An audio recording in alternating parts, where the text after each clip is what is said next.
La Sociedad Dominica de Medios de Comunicación, Sodomco, presenta A Pensar Más con Rosa María Palacios.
Señoras y señores, muy buenos días, bienvenidos a Pensar Más con Rosa María Palacios a través de las emisoras de la Sociedad Dominica de Medios de Comunicación. La Sociedad Dominica de Medios de Comunicación está integrada por Radio Santa Rosa en Lima, 1500 kilociclos en la amplitud modulada AM, 105.1 en la frecuencia modulada FM al sur de Lima. También Radio Santo Domingo en Chimbote, Radio San Martín Arequipa, Radio Veritas Cusco, Radio Cepagua, Ucayali, Radio Quillabamba La Convención, Radio Madre de Dios Puerto Maldonado.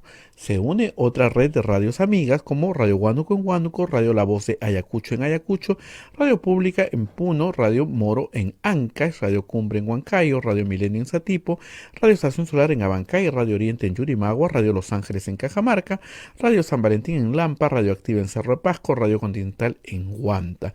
Además, AM Tagua nos pone en podcast en todo el Perú y el mundo, nuestra transmisión en Facebook, señal en vivo, y también en YouTube, señal en vivo, y todas las plataformas móviles que tenemos. Bien, hoy es 28 de abril del año 2021 y ya estamos conectados con Rosa María Palacios, que ya nos espera con la mención de la Universidad Católica del Perú. Rosa María, muy buenos días. Muy buenos días. Muy buenos días, Abel. Muy buenos días a todos nuestros oyentes. Tenemos en primer lugar la mención de la Pontificia Universidad Católica del Perú.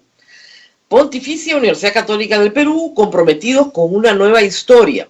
El Bicentenario del Perú nos ofrece la oportunidad de rescatar lo que ha vivido nuestro país, valorar su diversidad y avanzar juntos hacia un mejor futuro. La PUC conmemora este momento histórico con un programa de materiales educativos, encuentros académicos, exposiciones y audiovisuales. Descubre PUC Bicentenario en bicentenariopuc.edu.pe. Y bueno, Abel, el día y la noche han estado movidos. Y lo comento porque muchas personas me cuentan que durante toda la pandemia, casi desde hace un año, han tenido problemas de sueño. Y vamos a invitar a un psicólogo o a un psiquiatra para conversar sobre esto más adelante. Es normal, no solamente en el Perú, la sociedad ha tenido problemas de sueño, en el mundo entero. Problemas al dormir, pesadillas recurrentes, mucha angustia que se procesa a través del sueño y personas insomnes que simplemente se levantan a las 2, 3, 4, 5 de la mañana mirando el techo y no sabiendo qué hacer hasta que amanezca. ¿Por qué? Porque estamos viviendo en una situación de incertidumbre, en una situación de enorme ansiedad. En algunos casos también la depresión se cuela entre las enfermedades propias de la salud mental. Porque no vemos un futuro, porque la situación nos oprime y con razón. Llegamos ya a los 160.000 muertos en el Perú. Estoy hablando de las cifras del Sistema Nacional de Defunciones, las que señalan que diariamente morían en el Perú antes de la pandemia 320 personas y hoy día estamos llegando a 1.100. Ha bajado un poquito en los últimos 2-3 días, sobre todo en Lima, pero estamos hablando de muerte. de enfermedad, de miedo a la muerte, un miedo muy real, muy humano, de miedo a la enfermedad y sus secuelas, miedos absolutamente humanos. No hay que tenerle miedo a tener miedo, porque el miedo es una forma en la que los seres humanos nos ponemos alertas, ¿no es cierto? Nos defendemos, huimos o atacamos desde el hombre primitivo. Lo importante es qué hacemos con nuestro miedo. El asunto es que si uno tiene que estar alerta las 24 horas del día, pues no descansa. El estado de ansiedad en el que estás no te permite parar y tener un buen sueño. Es como vivir con el acelerador a 100, nunca frenar, nunca frenar, nunca frenar. Estar alerta, alerta, alerta. Los que tenemos que vivir de esa manera profesionalmente, como los periodistas, sabemos que cuando hay que frenar a fondo para poder descansar. Y tenemos nuestros trucos para poder hacerlo. Pero la mayoría de la población no. Entonces, hoy una familia tiene que estar alerta a que el niño algo aprenda.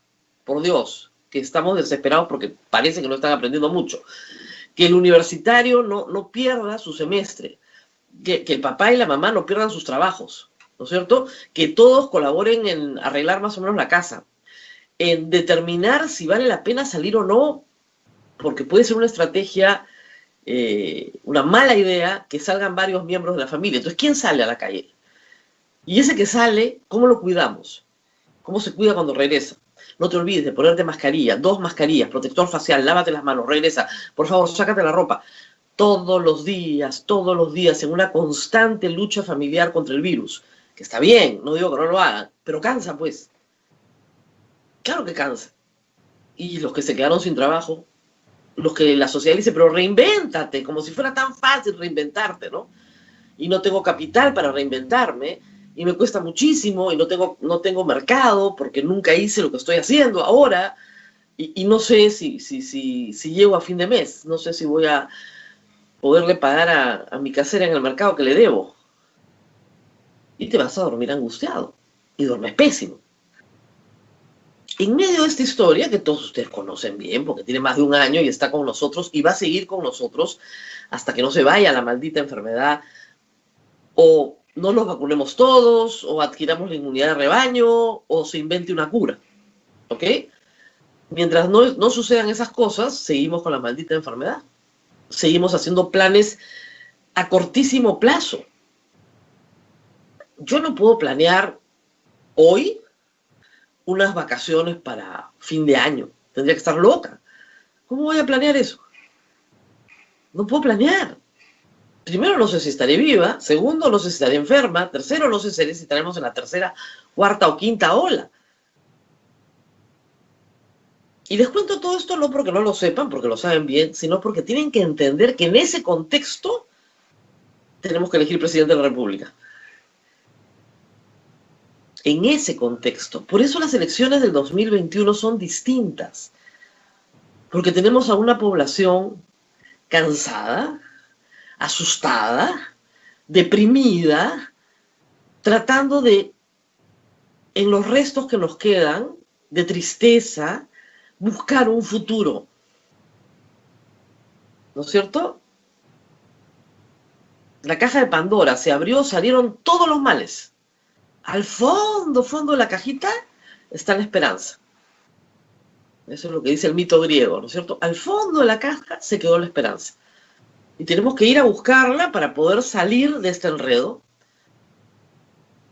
Y el problema es que las opciones que nos mostraron en primera vuelta no eran muy buenas, la verdad, bastante mediocres. Y las que quedaron para segunda vuelta son probablemente las peores, que responden al voto popular de 2 minorías. 30% de los peruanos no fue a votar. Ese 30% es más alto que la suma de Keiko Fujimori y Castillo. Castillo tiene, lo hemos dicho varias veces, 10% del padrón. Eso es todo lo que tiene.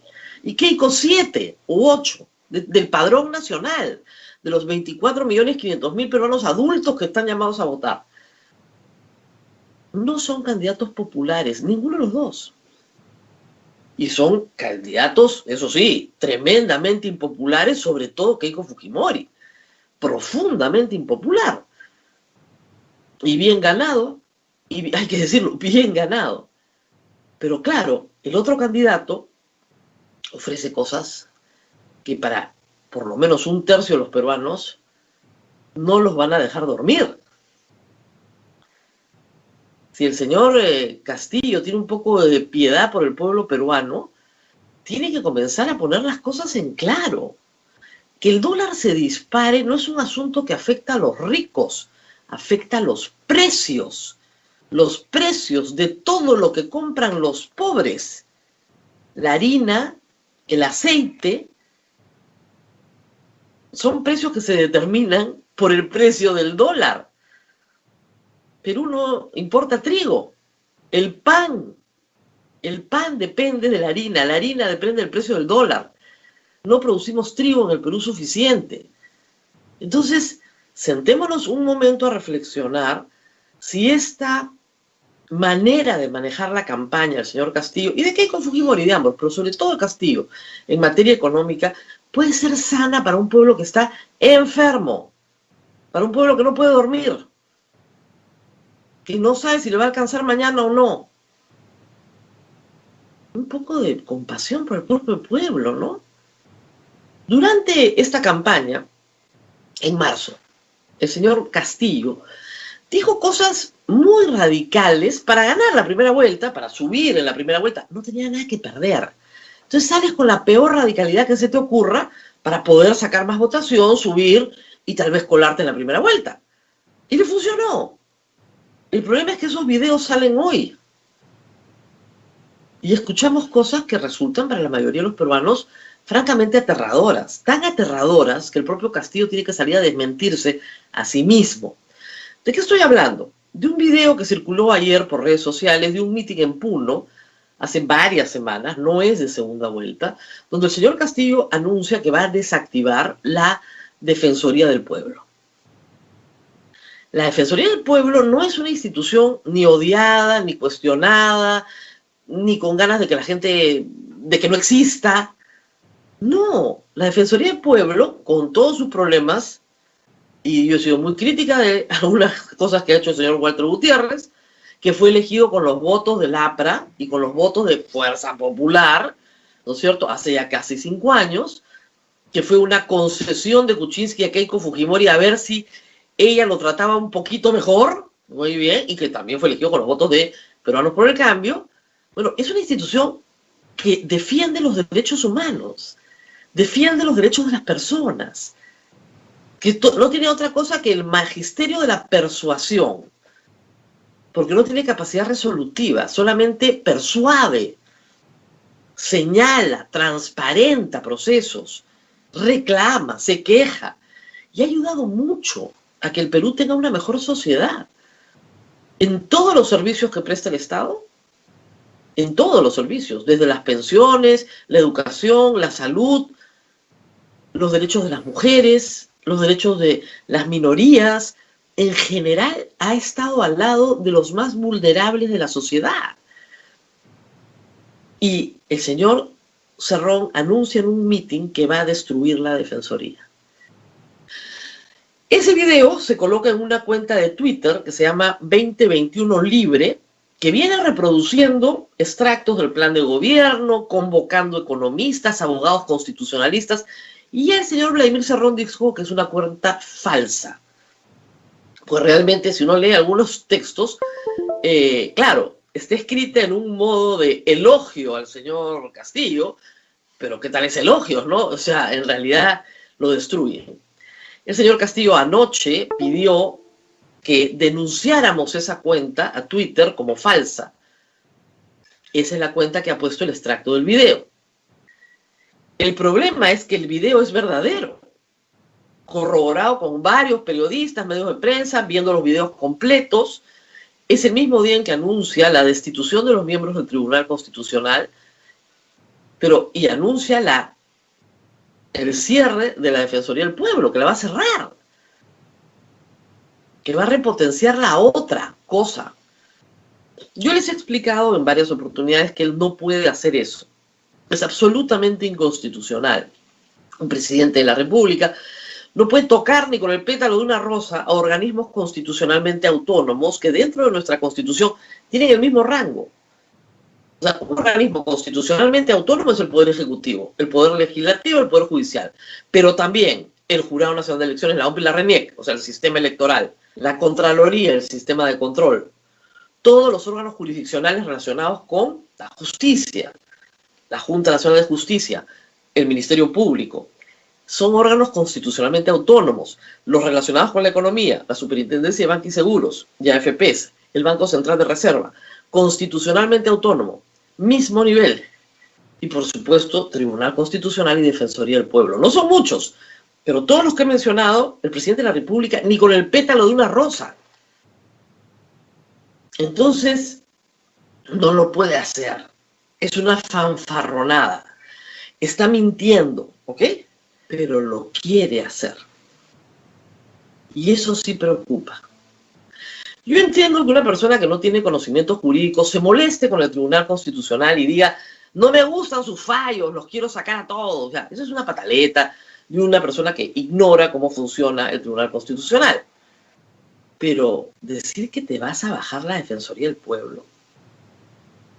¿Qué hace la Defensoría del Pueblo y el Tribunal Constitucional? Estas dos instituciones defienden las libertades de los peruanos.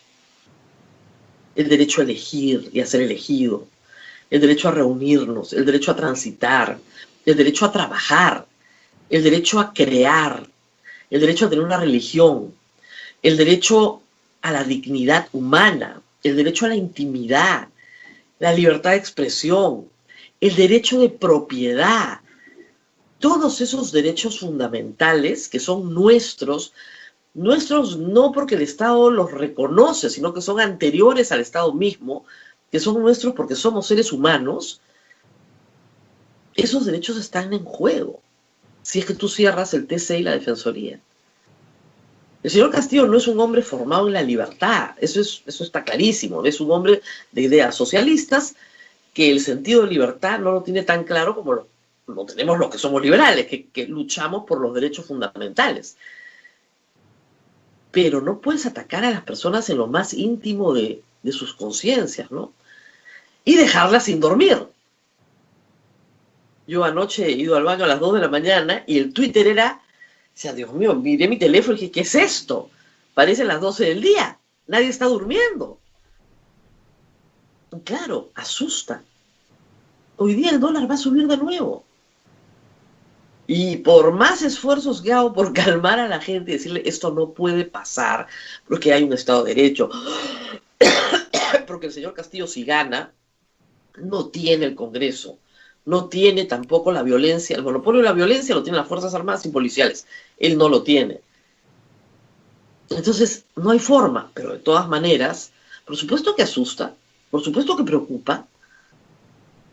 Reitero, la Defensoría del Pueblo no tiene ni siquiera capacidad resolutiva, persuade, pero es la que vigila al poder.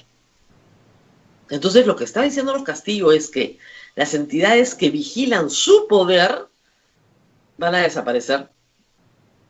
Imagínense qué cómodo. Desaparezco a la prensa, desaparezco al Tribunal Constitucional, desaparezco a la Defensoría. Qué rico, puedo gobernar como yo quiera, puedo hacer lo que me da la gana. Créanme una cosa, gane quien gane, Keiko Fujimori o Castillo, la prensa va a ser implacable. Para nosotros vienen 5 años de ese estado de alerta que vivimos en pandemia. Todos los días vamos a pelear. Todos los días. Porque si a Keiko Fujimori se le ocurre otra vez sacar una ley mordaza, créanme que de nuevo vamos a pelear como peleamos hace 3 años, pero con todo. Y si a Castillo se le ocurre tocar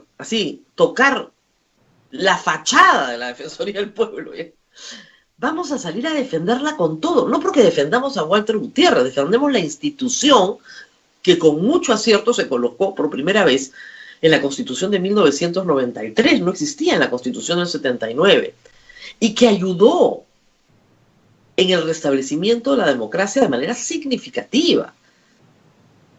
Vamos a salir a pelear por cada una de las cosas que impliquen desmedro de nuestra libertad.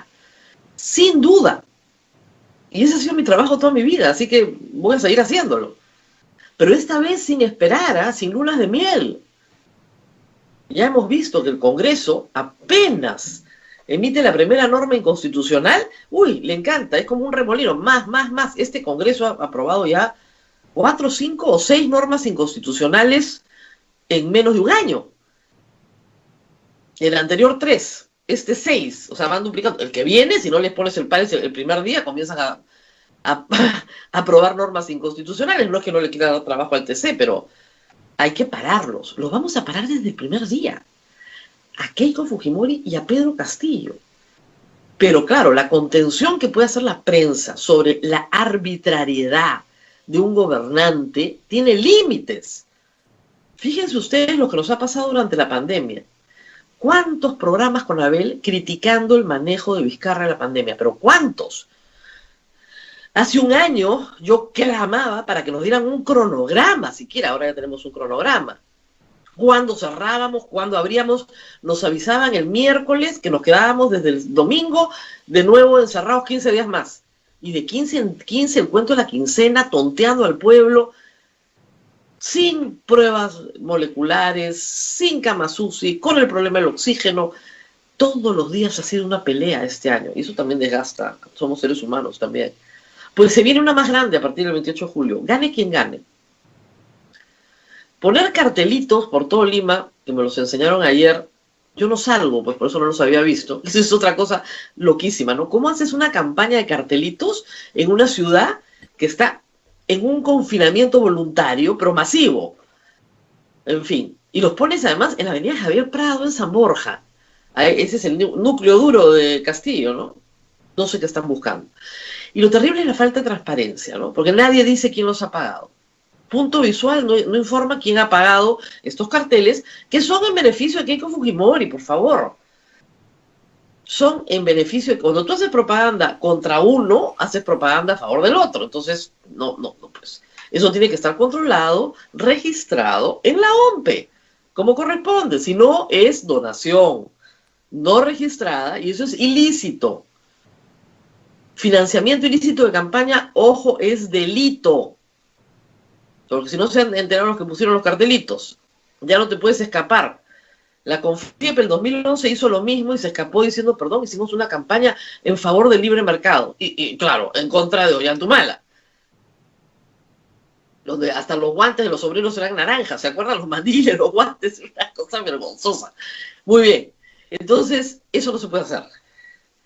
Pero del otro lado, con todos los defectos que tiene Keiko Fujimori, del otro lado lo que tenemos es una persona que amenaza las bases mismas de la Constitución, quiere hacer la suya, ¿de acuerdo?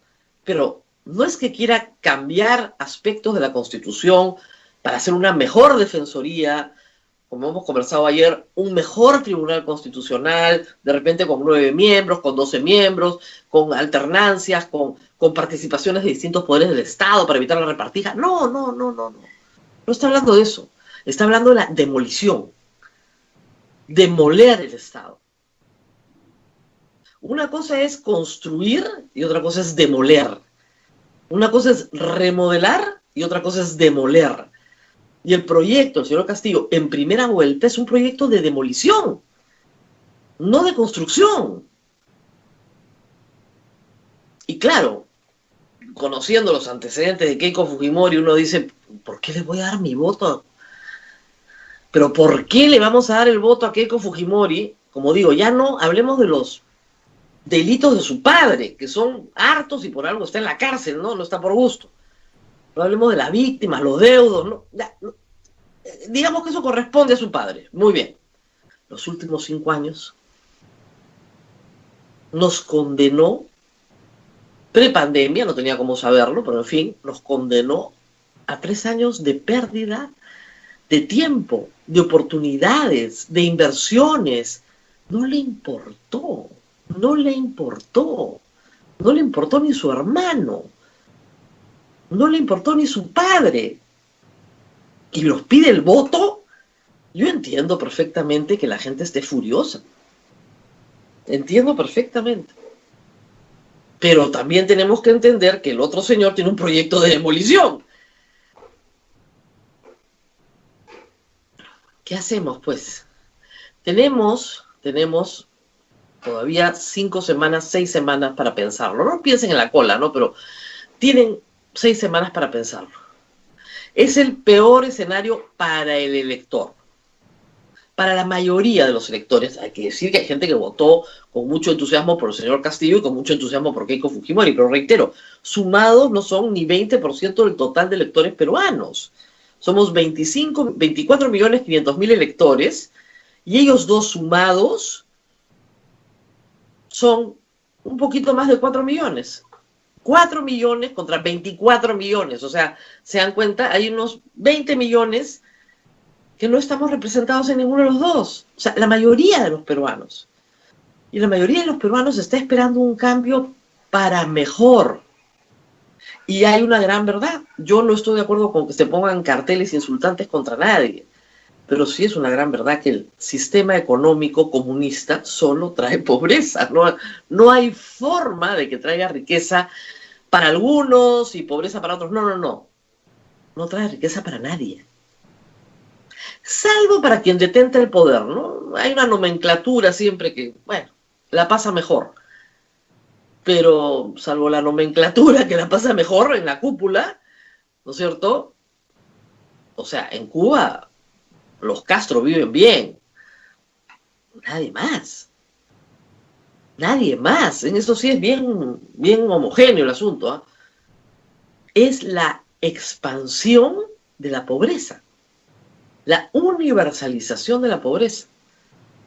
Ese ha sido el éxito de Cuba, universal, la pobreza para todos, la escasez, la falta de oportunidades, a pesar de los esfuerzos hechos por la población cubana para educarse, para tener un mejor sistema de salud, sí, por supuesto, pero hoy en día las carencias son enormes. Y conozco Cuba y conozco Caracas también bastante. Ha dicho el señor Castillo, no vamos a hacer ni Cuba ni Caracas, vamos a tener un proceso propio. Eso, el proceso propio y la identidad propia ya comienza a aterrarnos, pues, ¿no? Porque de repente va a ser peor. Entonces, es que ya da un poco de miedo. Es necesario que el señor, lo ha pedido transparencia, Castillo y la señora Keiko Fujimori, si van a cambiar de discurso, Doctor, ¿cómo nos está? digan Lo cuál es estamos el plan llamando a Sky. y se comprometan. Yo sé que la mayoría de los peruanos no le creen nada a ninguno de los dos y hacen bien. Los periodistas no le creemos nada a ninguno de los dos. Por eso nuestro trabajo va a ser implacable cualquiera de los dos que gane. Hacen bien en no creerles nada, pero hay que escoger a uno. Hay que pedirles cuentas sobre sus compromisos actuales. ¿Es una buena señal que el señor Castillo no quiera que lo identifiquen con el discurso de demolición de la Defensoría? Sí, porque parece arrepentido. Pero tenemos que examinar cuán arrepentido está. Y lamentablemente, ninguno de los dos logra articular un discurso en que nos digan cuán arrepentidos están de lo que han dicho recientemente. Ninguno de los dos. Ninguno de los dos. El señor Castillo tiene que explicar qué quiso decir con esto de demoler la Defensoría.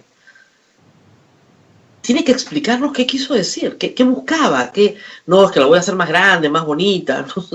No parecía el tono del discurso.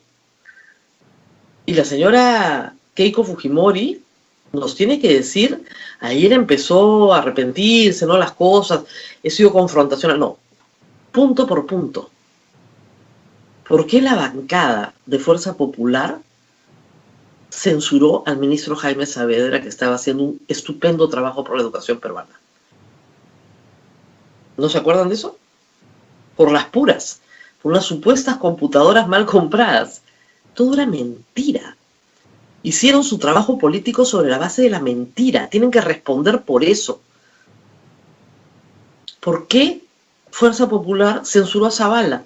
Ha dicho Keiko Fujimori, ahora sí, creo que ahí nos equivocamos. Fernando Zavala trató de negociar todo lo que pudo negociar con la señora Keiko Fujimori. Todo. Le ofrecieron todo. Todo. Si quería el Consejo de Ministros completo, lo tenía. Ella no quería nada, quería vengarse. Eso demuestra no solamente que es una mala política, sino que no es una buena persona, que no estaba pensando en el bien del Perú. ¿Por qué ahora sí está pensando en el bien del Perú? Sabemos perfectamente quiénes son los dos personajes, hay que escoger a uno. Entonces, el arrepentimiento es sincero. Y para esto, dado que los dos son muy conservadores y los dos son muy religiosos, ¿no es cierto, Abel? Podemos repasar con ellos las partes de la confesión, del sacramento de la reconciliación. ¿Quieren un país reconciliado? Estudien el sacramento de la reconciliación católico, que es tan bonito. Y les voy a decir las 5 partes, ¿ok? Examen de conciencia. A ver, examínense pues los dos. Hay bastante, ¿eh? Dolor de corazón.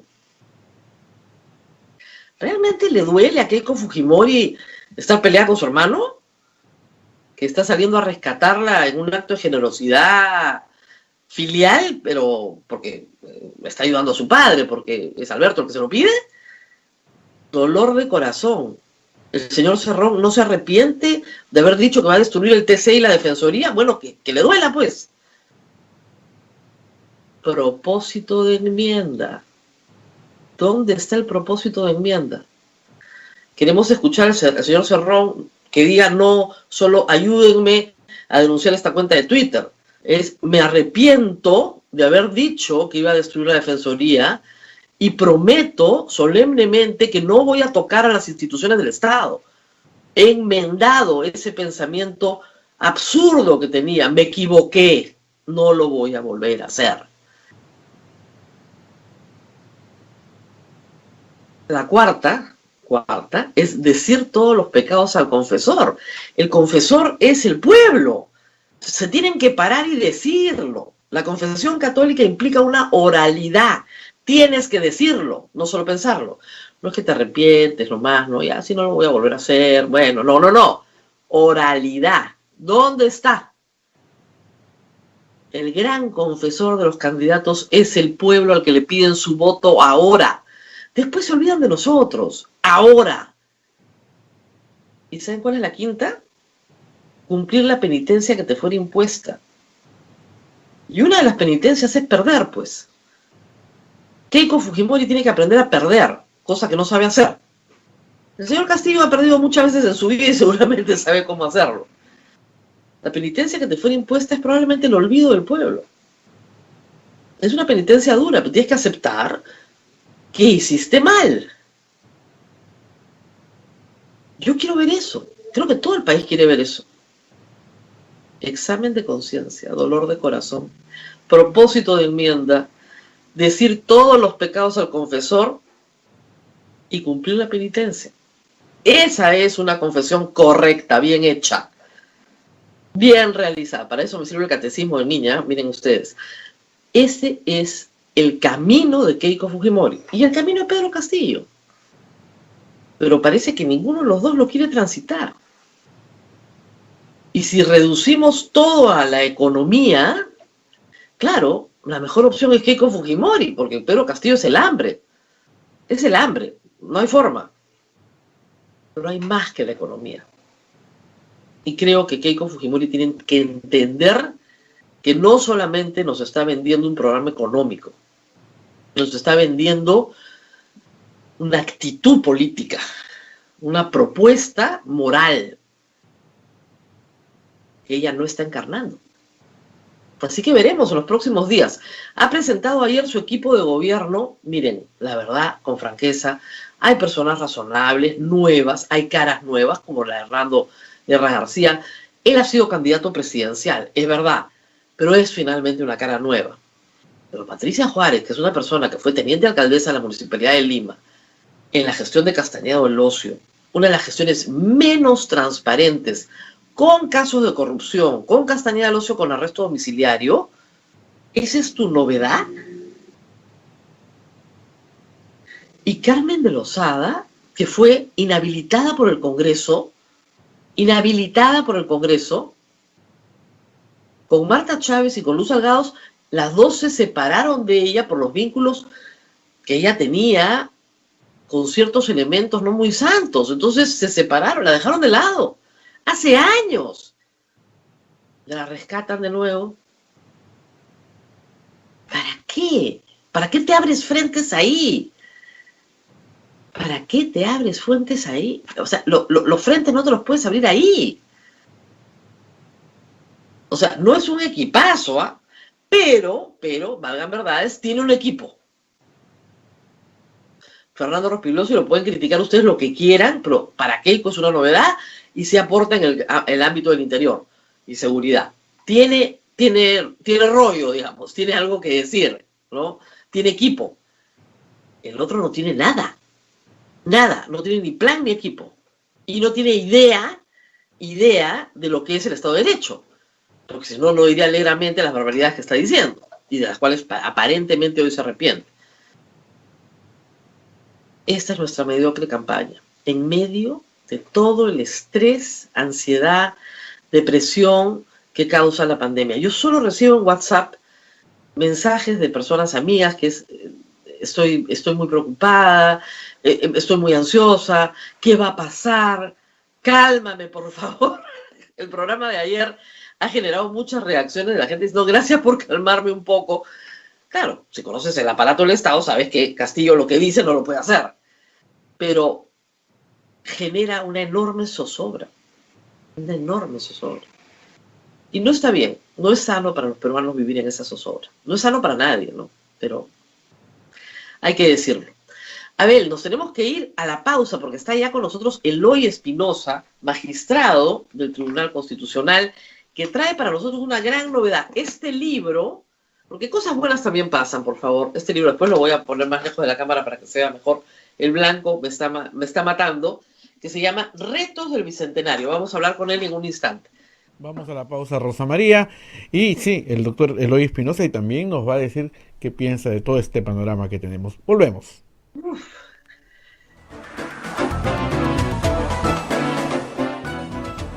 Sodomco, Sociedad Dominica de Medios de Comunicación.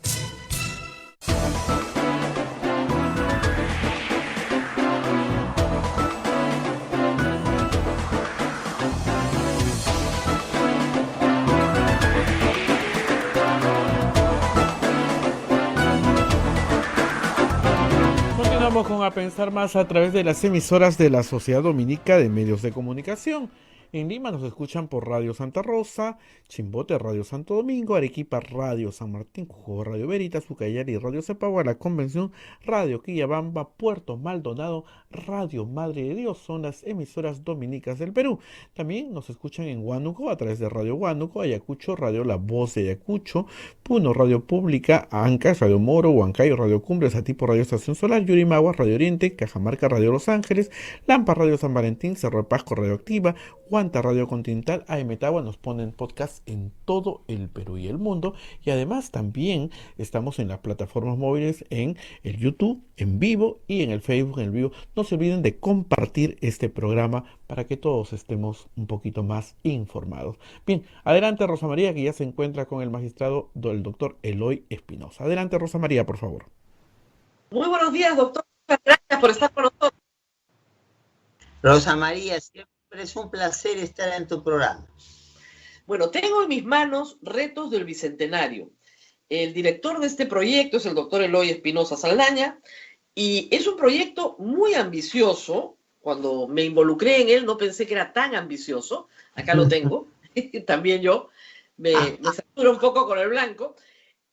Pero yo quería, doctor, que usted nos presentara esta obra importante, porque creo que acá hay muchísimo material para la reflexión. ¿Qué es lo que buscamos en el Bicentenario? Un espacio de reflexión. Y qué mejor que hacerlo en el contexto de una campaña electoral. ¿Cuál era su propósito cuando reunió a todas estas personalidades para hablar de los 200 años de vida republicana? Precisamente lo que estás planteando, en una situación donde tenemos crisis sanitaria, crisis económica, crisis de credibilidad de autoridades, crisis política, entonces se hace necesario entonces conversar ver cuáles son el estado de la cuestión en diferentes temas. Por ejemplo, hay una estupenda entrevista sobre crisis de la representación política, que entonces una de las entrevistas que no porque sea con Rosa María aquí presente más disfruté, porque precisamente se habló con toda franqueza de los problemas que tenemos de representación política y la crisis de la representación política, y como ha pasado en todos los casos y también en la entrevista contigo, la posibilidad de qué expectativas tenemos. O sea, el Perú es un país lleno de diagnósticos, pero muy flojo en propuestas. Entonces, la idea que se le proponía a cada entrevistado, o en algunos prefirieron presentar textos, entonces son 45 autores, entonces algunos extranjeros, muy pero familiarizados con la lógica peruana, el ex decano de la Universidad de Bolonia, la más antigua del mundo, el jefe del Instituto Max Planck, que es probablemente el instituto de derecho más importante del mundo, y gran cantidad de autores españoles, argentinos y peruanos. En esto era precisamente, pero gente que conoce el país, era esto. A ver, estamos en una crisis probablemente de las más serias en toda nuestra historia, justo cuando llegamos al Bicentenario. Entonces, desde la especialidad de cada cual, ¿cómo ve la gravedad del problema que tenemos? Y frente a eso, ¿qué alternativas tenemos? ¿Qué es lo que se puede hacer en perspectiva? No quedarnos, como muchas veces pasa en el Perú, en el diagnóstico y, por no decirlo de manera dura, casi en el lloriqueo. Entonces, no. Vamos a decir aquí qué es lo que creemos que se puede hacer. Entonces, ahora, es interesante el libro porque plantea dos técnicas, ¿no es cierto? Una, la que es la del texto académico, el texto erudito, donde un académico, bueno, plantea su tesis y sus hipótesis, etc. Y el otro, que a mí me pareció muy innovador, es la técnica de la entrevista. La técnica de la entrevista utilizada para presentar un problema donde hay, claro, una pequeña, no les voy a decir controversia, pero se plantean temas conflictivos entre el entrevistador y el entrevistado. Y el entrevistador de estas entrevistas es el doctor Eloy Espinosa, que ha resultado ser un buen periodista en esta materia, ¿no? Un periodista constitucional. Bueno, en realidad no tan bueno como Rosa María Palacios, pero uno hace lo que puede. Lo que ocurre es que en muchos casos estamos hablando de personas como tú, con una gran dinámica de trabajo, pedirles que redacten un texto y era demasiado. Y otra cosa, temas, por ejemplo, como el que has abordado, o temas como salud en el contexto que vivimos, educación, como el contexto que vivimos, cambian todos los días. Entonces, pedir un texto era pedir probablemente una cuestión que cuando el libro se publicara no tuviera ninguna actualidad. O sea, es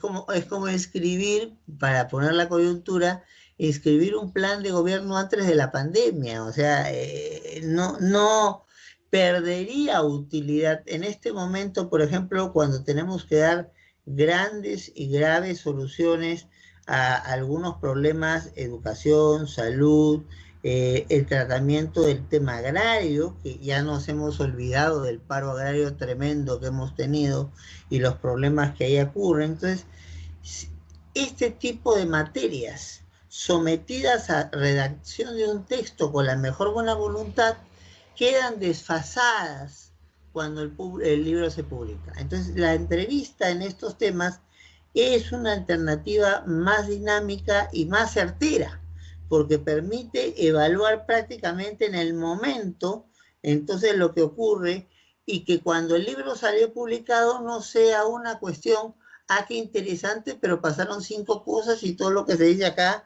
ya perdió de tener sentido. Claro. Entonces, hubo que mezclar las dos técnicas en eso. Es un libro muy 2020-2021, ¿no? O sea, recoge lo que está pasando aquí ahora.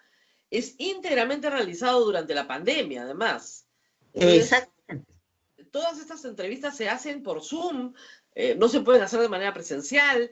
Eso marca mucho el estilo y la urgencia del documento en el sentido de la reflexión.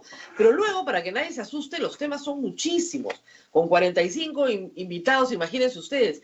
Y me dio mucho gusto que el libro empiece como la Constitución por los derechos fundamentales, por la pelea por los derechos fundamentales, no solamente la igualdad, sino todo el tema de género está acá, planteado desde términos constitucionales, la discapacidad, que es un gran tema olvidado, los indígenas, la pobreza y la vulnerabilidad, la protección de sectores vulnerables, la libertad de conciencia, la libertad de religión, el derecho ambiental, el derecho laboral, el derecho a la educación, el derecho a las nuevas tecnologías, la salud. Todo lo que es derechos fundamentales establece un espacio de reflexión. Y es muy interesante además porque hay algunos artículos suyos. Por ejemplo, la situación de los pueblos indígenas peruanos vistos a la luz de la jurisprudencia del Tribunal Constitucional, que ha ido construyendo una jurisprudencia sobre esa materia. Muy a cuentagotas, hay que decirlo, ¿no? Porque tienen que llegar los casos, pero ha ido construyendo algo nuevo que no necesariamente está desarrollado en la Constitución. Por ejemplo, en ese tema que planteas, la Constitución no precisa exactamente los elementos que tiene que constituir para hablar propiamente de una jurisdicción. O sea, no es un grupo de 4 amigos que se junta, sino tiene que haber ciertas condiciones formales y materiales que ahí se explican, y también se explica cómo hay fórmulas en otros países para abordar el tema de la relación entre la llamada justicia común y la justicia comunal. Y se explica qué se entiende por el límite de los derechos fundamentales. A ver, nos explicamos brevemente. Muchas comunidades han tenido asumido en algún momento castigos. Por ejemplo, se cuenta un caso allí de una señora a la cual, sin debido proceso, porque no la llaman a la audiencia, la comunidad asume que se ha robado cosas y a ella con toda su familia la botan. Porque además, para el que conoce el tema comunal, sabe que no hay tierra propia, es tierra de la comunidad. Entonces, si la persona sale de la comunidad, se queda sin nada. Entonces, ¿cómo abordamos este tipo de temas? Y sobre todo, como lo que tú has mencionado, hay una preocupación muy fuerte para cómo dar respuesta a la satisfacción de necesidades de sectores vulnerables. Entonces, en el Perú, por ejemplo, hay un trabajo sobre violencia de género.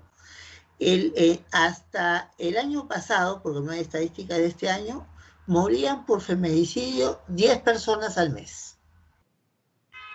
Entonces, ¿qué hacer frente a eso? Entonces, con respecto a la salud, entonces el trabajo que se presenta demuestra cómo no se ha hecho sistemáticamente inversión en el modelo de desarrollo, para mí de crecimiento, no de desarrollo, que se ha planteado en el Perú. La salud no contaba. Entonces hemos sido completamente desbordados por la pandemia.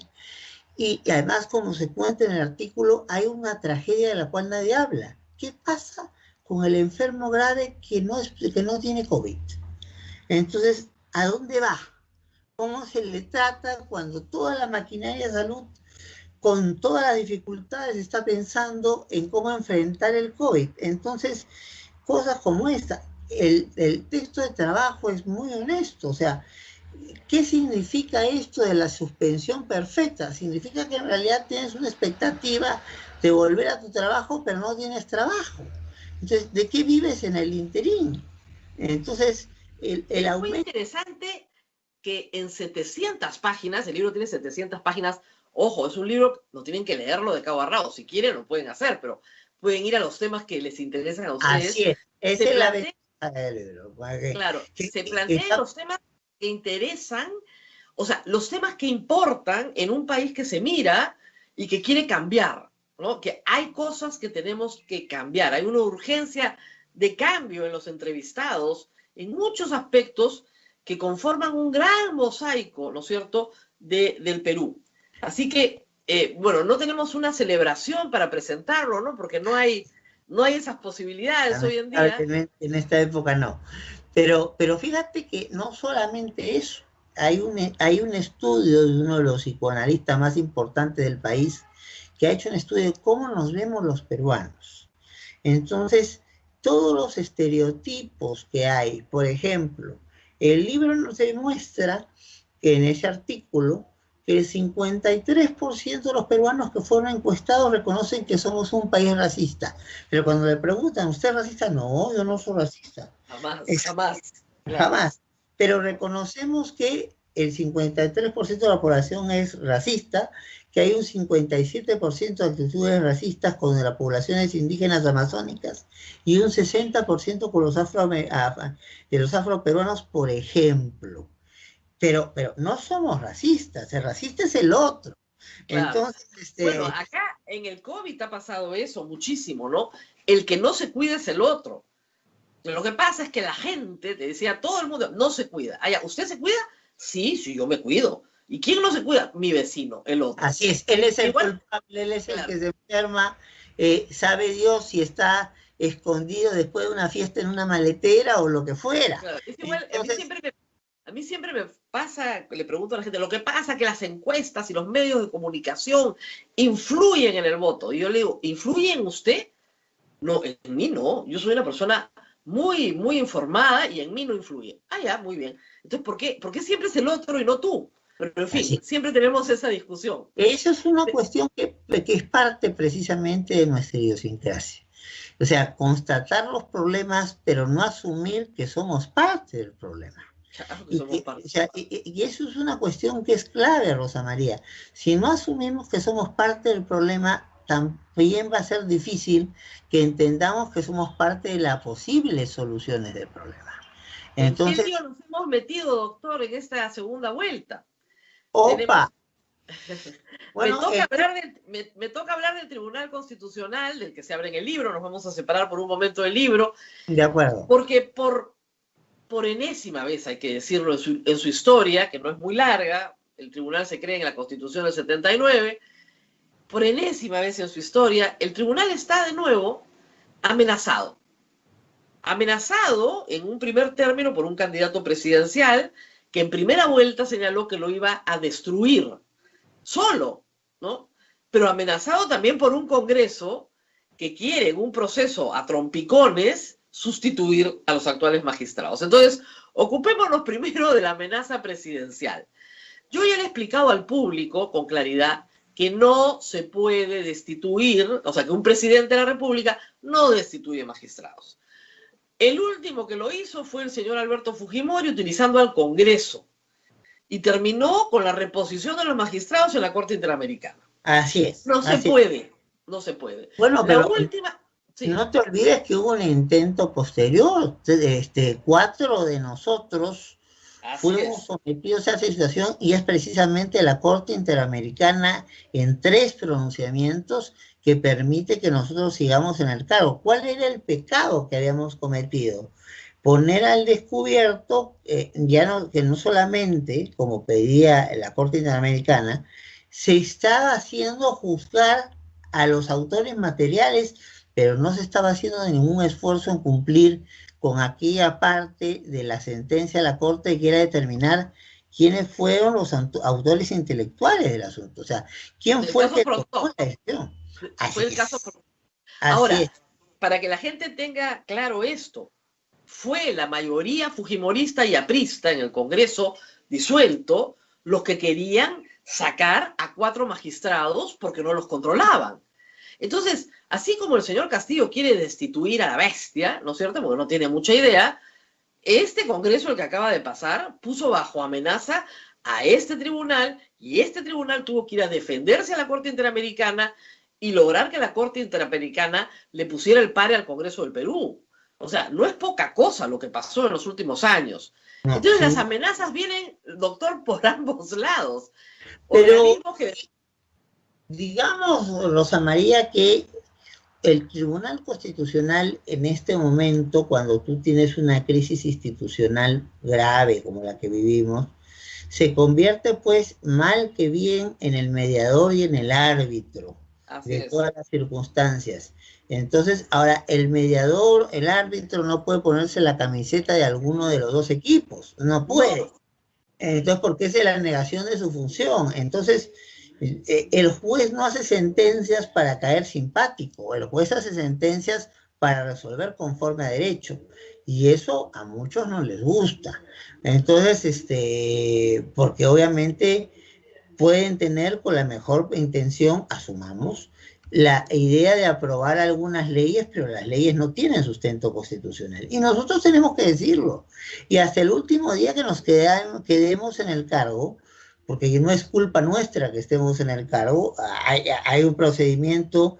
Nosotros faltando 6 meses para que venza nuestro periodo, mandamos una carta, oye muchachos, por si acaso, ya vayan programando nuestra salida. Entonces, y no lo han hecho. Entonces, y ahora se quiere hacer con un proceso que está lleno de cuestionamientos. No me toca hablar sobre ellos, precisamente porque soy parte involucrada, pero lo que hay que tener claro, que sea este Congreso o sea el siguiente, Rosa María, lo que necesitamos es nombrar a gente independiente, nombrar a gente imparcial, nombrar a gente que conozca de la materia. No estoy diciendo que todos sean constitucionalistas, pero por lo menos que tengan una formación básica en lo que van a... Obviamente, Esas, mejor se han publicado algo, mejor sin se han duda, leído algo. porque demuestra que hay un nivel de conocimiento y reflexión. Y necesitamos magistrados que sean magistradas que sean capacidad de decir no, no a la tentación de las presiones de grupos políticos y grupos económicos.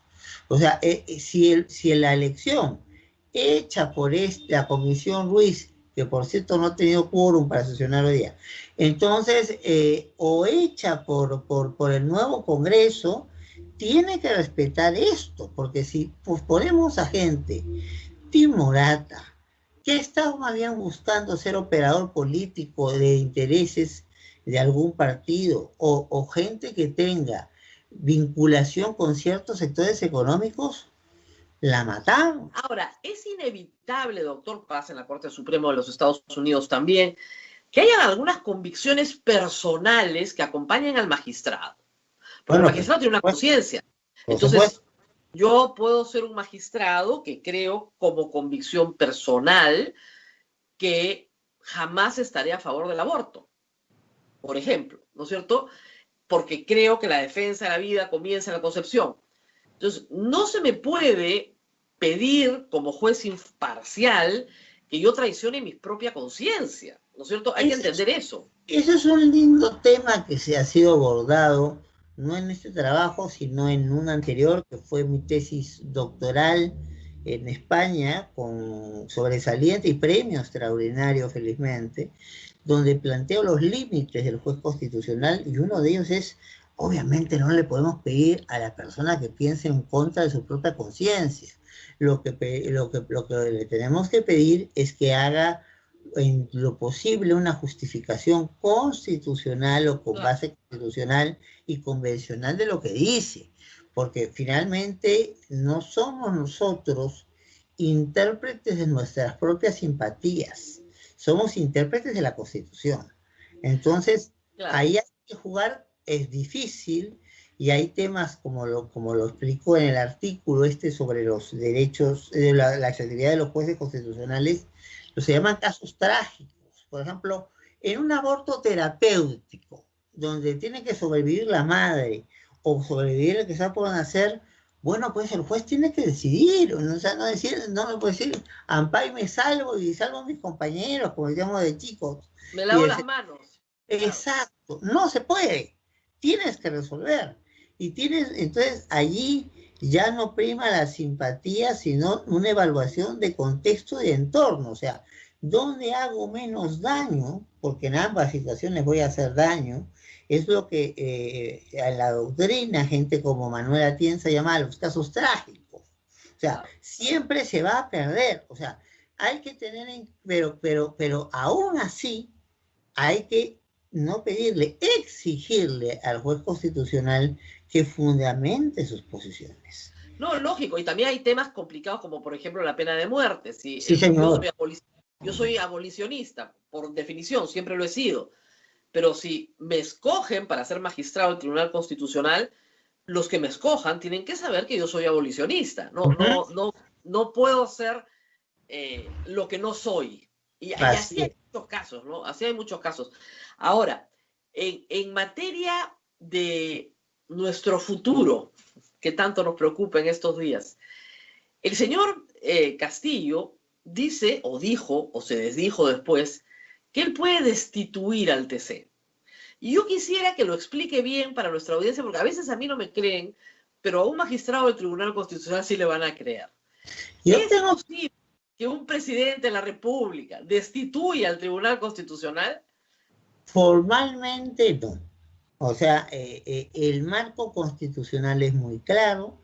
A nosotros nos nombra el Congreso con una mayoría calificada de 2/3 y por un periodo que ya es una tradición, por cierto, en el Perú, que el Congreso no se pone de acuerdo y termina quedándose más allá del periodo, lo cual, Rosa María, está lejos de ser una ventaja, porque tú no tienes proyecto de vida, no sabes cuándo sales del tribunal, sabes cuándo entras, pero no sabes cuándo sales. O sea, a mí me han ofrecido hace unos días la coordinación de una maestría muy atractiva, y yo tenía que decir, muchas gracias, pero no sé cuánto tiempo voy a estar en el tribunal. Entonces, ¿qué es lo que pueden cambiar las cosas? Entonces, que hubiese una reforma constitucional, pero una reforma constitucional tiene sus rigideces, o sea, tiene que haber por lo menos o 2 legislaturas donde haya 2/3 de los votos del Congreso, o sea, más de 87 votos en 2 votaciones, o tiene que haber una votación, primera votación y después someter a un referéndum, que ya hemos visto en experiencias recientes, no es una cosa fácil de armar, no es que hoy día amanezco y mañana el referéndum, no, y implica una discusión en el interior. Ahora, doctor, la Asamblea Constituyente. Yo siempre trato de explicar a la gente que las asambleas constituyentes son una solución política a una crisis constitucional para salir de una dictadura. Si tú estás en democracia, una asamblea constituyente implicaría primero la reforma del artículo 206, porque si no, no podemos reformar y tener una asamblea constituyente. Vamos a tener una experiencia interesante con el caso chileno, ¿no? Donde finalmente, ¿qué es lo que pasa? Las constituciones, querida Rosa María, son pactos para poder, pactos políticos, pero que regulan el quehacer de manera jurídica. ¿Para qué? Para preservar, como tú bien has dicho, los derechos y evitar el abuso del poder. Entonces, ¿pero qué pasa? Hay constituciones que se desgastan, como ha pasado con la Constitución chilena. Entonces, hay posibilidades que no son las más, que no han sido la historia peruana, que esto pueda ocurrir, pero en el caso peruano casi cada constitución ha sido producto de un golpe. Y además tenemos en el caso peruano una anécdota muy graciosa, porque no la he visto en ningún país. La famosa Constitución de 1828, que decimos que es la que da las pautas para la actuación de todo el resto, hay quienes hablan de constitución histórica para ciertos temas. Esa constitución era tanta la inestabilidad desde 1821 al 28 que tiene una cláusula muy particular, dice, esta constitución regirá 5 años, o sea, constitución a plazo fijo. Eso lo enseñó el Perú. Y claro, obviamente, en 1834 todo el mundo quiere ser constituyente, había un nuevo texto de constitución. Entonces, hemos tenido experiencias también muy pintorescas. O sea, Bolívar aprueba una constitución, le llama vitalicia, establece una lógica que parece Napoleón puesto en América Latina, o sea, todo el poder para el protector, y la constitución dura 6 meses de vigencia. Entonces, el tema hemos tenido la constitución cuarentona, ¿no? Donde solo votaban los que tenían más de 40 años. Claro, la de 1839, Gamarra, el gran líder conservador, no confiaba en la gente, entonces, joven para nada, entonces tenías que tener propiedades, o sea, cualquier ciudadano no entraba, tenía que ser un ciudadano que tuviera, como decía en Francia Constant, sus problemas económicos resueltos y además más de 40 años. Entonces, claro, y además en una época en que la esperanza de vida en el Perú era 40 años, entonces o sea, costaba, claro, del Parlamento al cementerio, ¿no? Entonces, claro, eso hemos vivido, o sea, ahí hay que tenerlo claro. Entonces, ¿y esto qué nos demuestra? Que aprobar una constitución, reformar una constitución o cambiar una constitución no son cosas sencillas y que implica la generación de consensos importantes. O sea, no es a mí me disgusta esto y por eso lo cambio. No, no, no. Tengo que generar consensos políticos y sociales para poder no solo aprobar una nueva constitución, sino que haya un respaldo y un compromiso a esa nueva constitución. El Perú ha tenido constituciones, como decía, la vitalicia del 26, que duró 6 meses, la de 1867, que duró 6 meses. O sea, si hemos tenido constituciones así, el ejemplo que nos da la historia es... La más larga, la que ha durado más, la del 20. No, la de 1860. Tuvo 2 interrupciones. Estos 6 meses de la Constitución del 67 y los 2 años de ocupación de Lima en la guerra con Chile. Entonces, pero ¿qué pasa? Esa Constitución fue muy buena para su época, pero claro, el mundo ya en 1920 cambió, la hegemonía ya no era hegemonía inglesa, sino norteamericana, había un desarrollo de las ciudades con un montón de población que aparecía y reclamaba derechos, o sea, ese es un típico caso del desgaste de un modelo constitucional. Claro. Entonces, ahora, lo que pasa es que el remedio fue peor que la enfermedad. En ese caso, y yo cuento todo esto para que se vea cuán difícil es modificar una constitución. Entonces, la elección de 1919 para asumir el mando en el 20, la gana Leguía. Claro. Pero los sectores que estaban en el Congreso no querían aceptar a Leguía. Entonces, Leguía da un golpe de Estado para poder asumir el poder y establece su constitución, lo que llamamos... Claro. Era, digamos, para que se entienda un poco, era un precursor de Alberto Fujimori. Bueno, yo no puedo hacer los juicios políticos que tú puedes hacer con toda libertad. Cuando precursor de Hugo Chávez, de Evo Morales, de Correa. Bueno, precursor, leía. Y mira, yo cuando deje ser magistrado del Tribunal Constitucional hay cosas que puedo decir. Sí, ahora no sé. puedo decir. Yo Entonces, pero lo que sí me interesa es dejar claro cuán complejo es el escenario. Hemos tenido 12 constituciones a lo largo de 200 años y hemos tenido documentos que han regido como una constitución. O sea, el Estatuto del Gobierno Revolucionario de la Fuerza Armada era tan constitución que algunos jueces de la Corte Suprema en su momento votaron, no todos, felizmente, así. Porque acabas de encima. Claro. Exacto, la pirámide de Kelsen tenía encima el estatuto. Claro, lo sé. Exacto, era una pirámide, digamos, con un toque particular. Entonces, ¿qué dice el voto de alguno de esos jueces? Es muy importante, la Constitución 93, pero en este momento nos rige el Estatuto del Gobierno Revolucionario de la Fuerza Armada.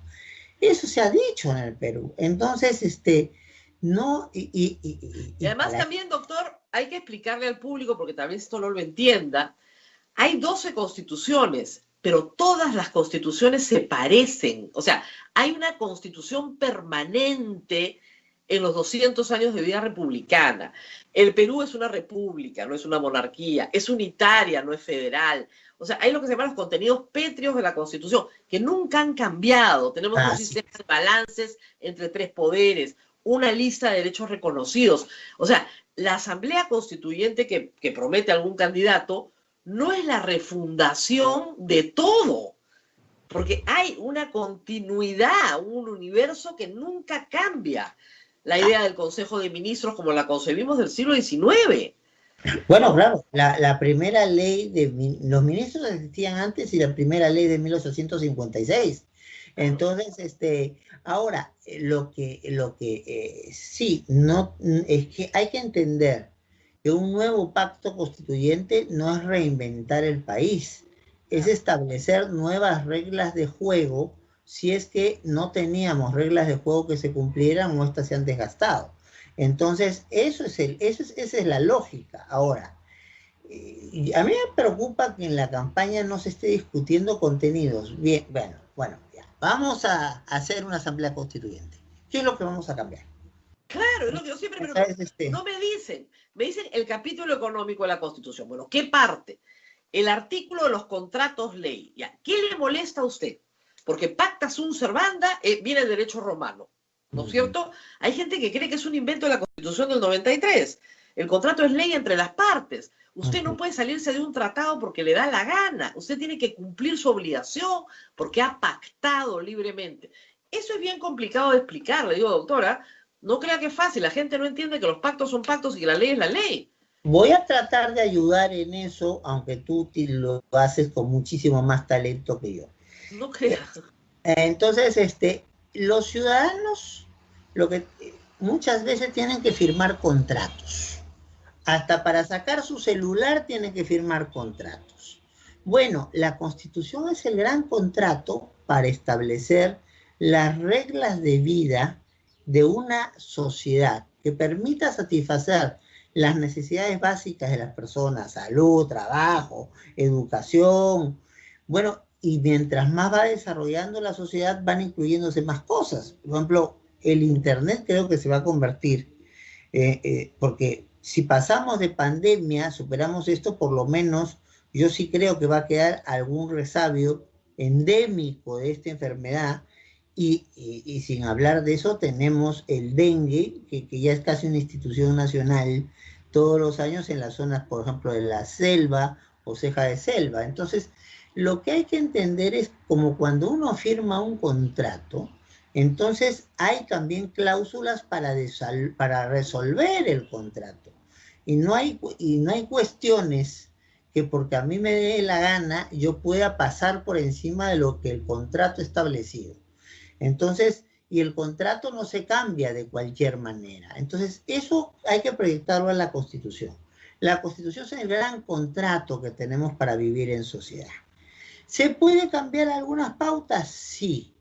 ¿Es sencillo hacerlo? No. ¿Por qué? Porque si todas las pautas de la Constitución se pudieran cambiar todos los días, bueno, tendríamos pues en los hechos, en una semana, una Constitución distinta, porque claro, le pondrían todos esos. Hay que entender que una Constitución, por eso, llega para quedarse. Y si se agota o ya no se quiere, el trámite para cambiarlo es un trámite difícil, no solamente jurídico, sino político y social.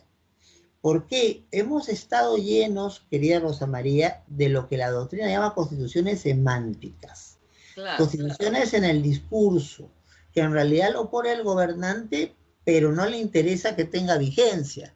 Es para tener un papelito al cual recurre cuando le conviene y se olvida cuando le conviene. De eso hemos tenido mucho en el Perú. Sobre todo en materia de derechos, ¿no? La Constitución del 79 tenía un listado de derechos, o sea, para que la gente entienda, teníamos derecho a una vivienda digna, teníamos derecho a un entierro pagado por el Estado. ¿Cuándo sucedió eso? Jamás sucedió.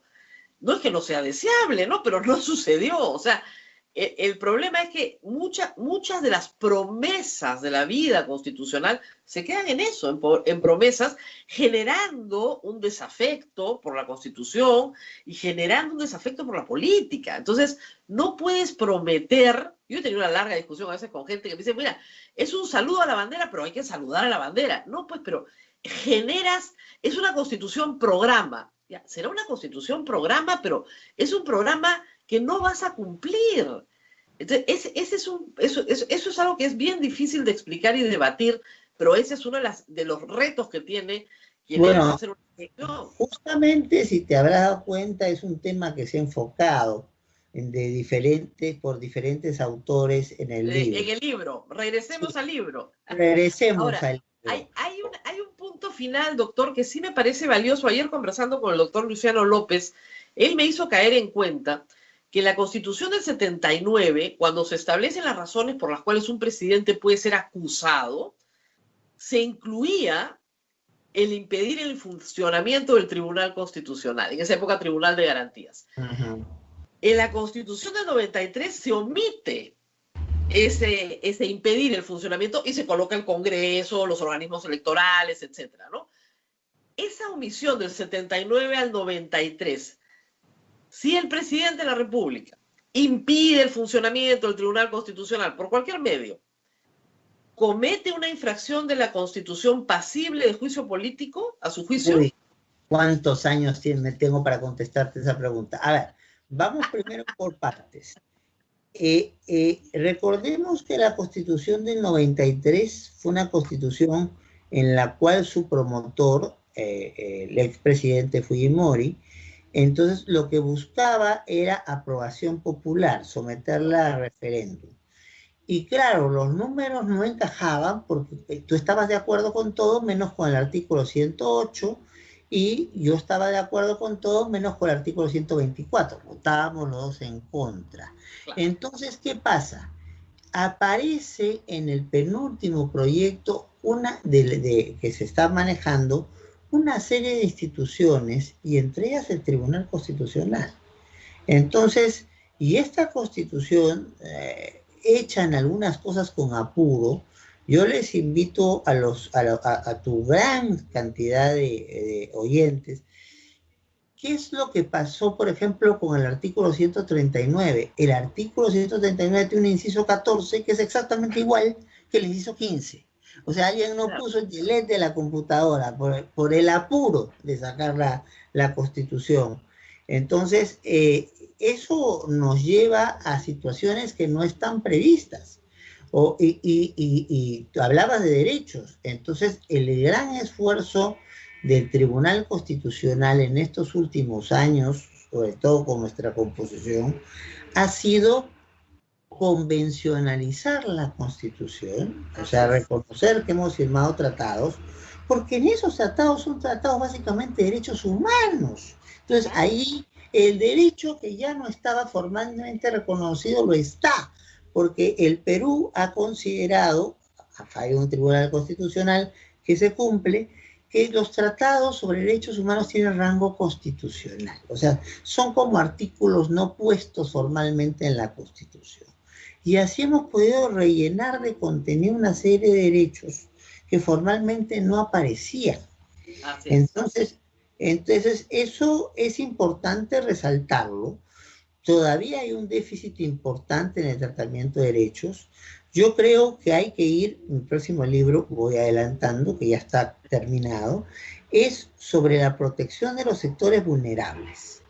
Entonces, ¿qué elementos tenemos a través de este escenario que se supone que es el mejor o el menos malo para resolver conflictos, que es el de los jueces, y sobre todo los jueces constitucionales, para poder crear condiciones de protección de derechos cuando no tenemos ni la bolsa ni la espada? O sea, nosotros no manejamos el dinero y nosotros no manejamos las tropas. Entonces, pero ¿cómo creas condiciones? Y algo se ha avanzado. Por ejemplo, tratamiento de las mujeres embarazadas. ¿Puedes creer que en una corte, entonces había una jueza superior embarazada y no tenía en toda la corte un lactario? No lo había. Entonces, porque no hay suficientes mujeres embarazadas. Pero, ¿qué es lo que resolvemos? Obligar a que toda institución pública tenga un lactario, porque no puede ser que una magistrada de la Corte Superior de Ucayali, cuando entre audiencia de audiencia, sacara la teta para darle a su criatura. Esas cosas no pueden darse.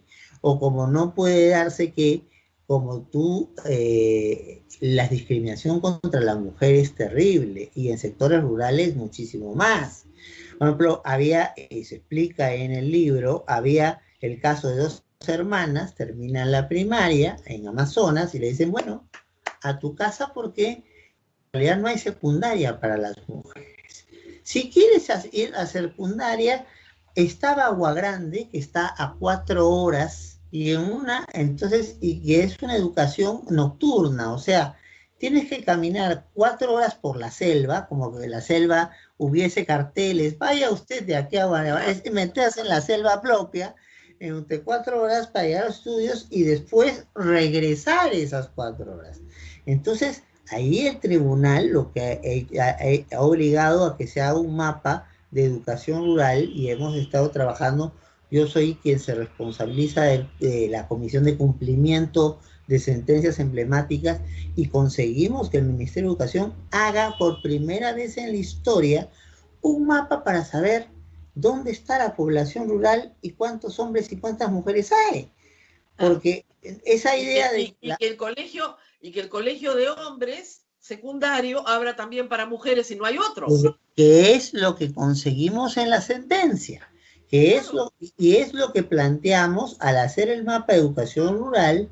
Entonces el mismo ministerio ha sido consciente de que hay una serie de lugares donde con esa vieja lógica y equivocada, lógica, la mujer para la casa, el hombre es el que sale a trabajar, entonces ya, con primaria hasta te contenta, no señor.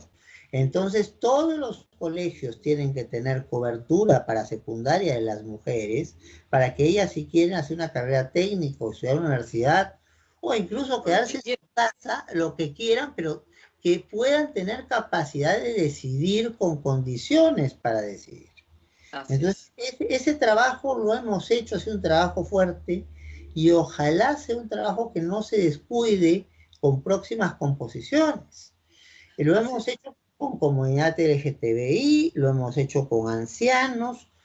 Una señora de 80 años tenía más plata que tú y yo, pero quiere pedir un préstamo para hacer algo más grande, y el Banco de la Nación, el Banco de todos los peruanos, dice, no, tenemos política que más de 75 años no se presta. ¿Cómo es esto? Entonces, esas cosas hemos tenido que, o sea, tú tienes razón, las constituciones tienen vacíos, y precisamente cuando el legislador no los llena, o los llena de manera equivocada, es la interpretación del Tribunal Constitucional la llamada a llenar esos espacios. Ahora, esto que conversamos, por si acaso, no quiere decir que la Constitución del 93 no tenga que pasar por un proceso de reforma. O sea, hay muchas cosas en la Constitución del 93 que no están claras, que son oscuras, que demandan el trabajo extra y que podrían aclararse. La relación entre poderes del Estado, que lo hemos examinado largamente, ¿no es cierto? Derechos constitucionales que son nuevos y que tienen que estar. En fin, o sea, sí, ustedes están abiertos a un proceso de reforma, por cierto. Bueno, pero justamente, y ahí, con todo respeto a mis compañeros, se perdió una gran oportunidad frente a un, no vacío, sino un cambio de perspectivas que hay con los años, con respecto a una causal de vacancia, incapacidad moral permanente. O sea, eso viene de la idea del siglo XIX del derecho francés, donde moral era mental. O sea, exacto, es mental. No podemos tener a un presidente que se ha puesto loco. Y no digo presidenta porque las mujeres comienzan a votar recién en el siglo XX.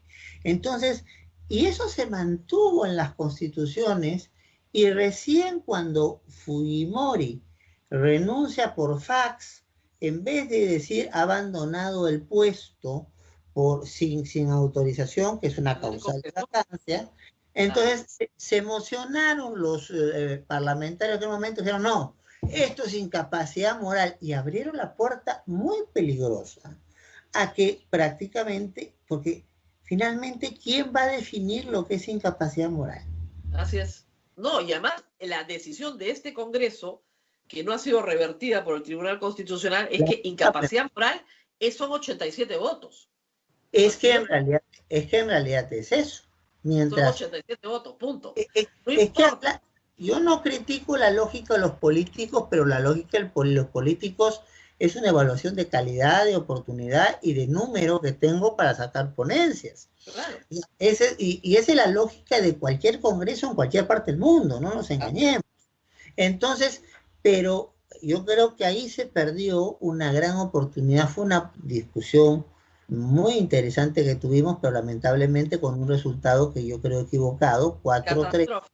Entonces, pero yo le digo, ahí están los 3 votos singulares, ¿no? Así es. Que son bastante ricos y que dan una luz, a veces no se gana, pero dan una luz, porque los otros 4 hicieron la de Pilatos, entonces sus votos no aportan nada al debate, porque es sustracción de la materia, no voy a hablar del tema. Pero los 3 votos que sí dijeron, aquí hay que cambiar algo, servirán de sustento el día de mañana para que efectivamente la Constitución cambie. Y lo que sí creo, doctor, es que en el 117, donde están las causales por las cuales se le puede hacer un juicio político al presidente, se amplíen. Porque eso sí es objetivo, o sea, impidió que el Congreso funcionara, objetivo. Y en el 113, como veíamos ayer, también con el doctor ay, se me fue el nombre. López. Luciano López. Cuando vimos ayer en el 113, convertirlo en lo que son las demás causales, que son objetivas: muerte, renuncia, incapacidad física, o sea, el señor está incapacitado físicamente, mental. Entonces, es destitución por el 117. Y entonces ahí metes el juicio político. Pero va a estar difícil.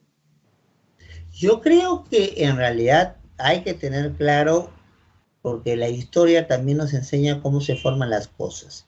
La vacancia es la constatación de un comportamiento irreversible que entonces hace imposible que quien sea presidente siga siendo presidente. Claro. Bajo causales objetivas, muerte, renuncia. Entonces, claro, o sea, desde el más allá no se puede ser presidente. Claro, entonces, es objetivo. Es objetivo. Entonces, cuando se hace esta comprensión, se crea un problema. Yo no voy a hacer evaluación sobre los votos de mis colegas, entonces solamente diré que discrepo y agradezco tu comentario sobre los votos singulares, porque uno de ellos es el mío. Pero lo que sí se necesita, por ejemplo, es tener claro esto. Veamos, miren la circunstancia que hemos vivido. Se ha previsto que el presidente puede disolver el Congreso y se ha previsto que el presidente puede ser vacado. Pero el presidente no puede disolver el Congreso en el último año, entonces se convierte, si tiene un Congreso, no, en la piñata de la fiesta. Claro, claro. Claro, así es. Entonces, son cosas que se pueden cambiar. Ahora, ¿hay decisión política, voluntad política para hacer una nueva constitución? Yo no lo sé. O sea, yo sé que hay candidatos que lo promovieron desde la primera vuelta, pero hay que tener claro que para que una constitución se sostenga, se necesita un cierto consenso social y político. No solamente el consenso político, sino que la gente esté dispuesta a aguantar esto. En países donde hemos tenido constituciones que duran 6 meses, entonces deberíamos tener esta lección aprendida. Así como que las imprevisiones de un texto constitucional, como esto de incapacidad física y moral, nos llevan a situaciones tan terribles como tener 3 presidentes en una semana. O sea, esto es de locos. O sea, no. Entonces, hay que hacer un trabajo sobre la Constitución, hay que ser claros para ver si hay condiciones y voluntad y compromiso de un cambio de Constitución. Y si es así, hay que jugarnos con todo por el nuevo escenario. Y si no, hay que, en el escenario actual, que reclama algunas reformas, plantearlas, pero plantearlas ya. Entonces, y en conveniencia incluso para quien sea presidente, porque es muy fácil juntar 87 votos y decir que el presidente es incapacidad moral y se va. Entonces, ahí, por ejemplo, hay mucho que trabajar. Y la idea, yo tengo que volver a hacer comercial al libro, como comprenderás. En el libro hay, por ejemplo, o algún trabajo sobre las relaciones Congreso-Gobierno y cuáles son las alternativas que podríamos tener, porque el escenario que tenemos es un escenario preocupante. Cuando el presidente tiene mayoría parlamentaria, lo gana todo. Claro. O sea, es el dueño de la pelota, del arco, del estadio e incluso de las tribunas. En cambio, si el presidente no tiene mayoría parlamentaria, está sujeto a una situación de posible confrontación inacabable o que acaba de 2 maneras. El presidente le disuelve el Congreso o el Congreso vaca al presidente. Entonces,